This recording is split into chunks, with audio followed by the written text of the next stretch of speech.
Nikita Mirzani tertawa dengar dakwaan jaksa, kuasa hukum sampai heran.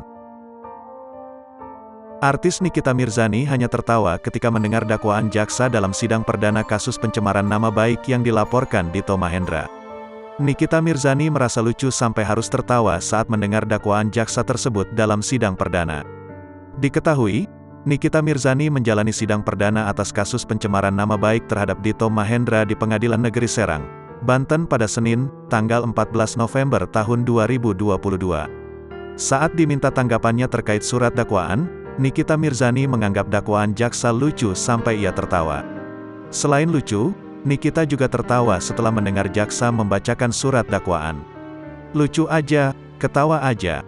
Iya kan kalian, wartawan, dengar sendiri dakwaannya kayak gimana," kata Nikita Mirzani, Senin, tanggal 14 November tahun 2022. Lebih lanjut, Nikita menceritakan perihal kehidupannya selama menjadi tahanan di Rutan Serang. Wanita 36 tahun ini mengaku harus menyesuaikan diri, apalagi ia memiliki penyakit terkait tulang yang harus diterapi setiap seminggu sekali.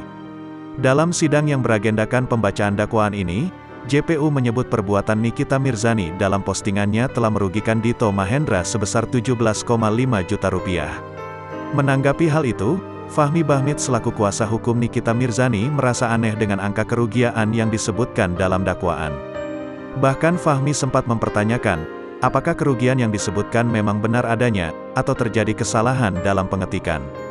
Fahmi Bahmid juga menilai ada keanehan. Kerugian hanya 17,5 juta rupiah tapi bisa membuat kehebohan sehingga harus menyebabkan Nikita berurusan dengan hukum. Tanya sama jaksa bagaimana bisa menghitung kerugian 17,5 juta rupiah. "Saya tadi tanya ini 17,5 juta rupiah apa 17 miliar rupiah, terang Fahmi Bahmid.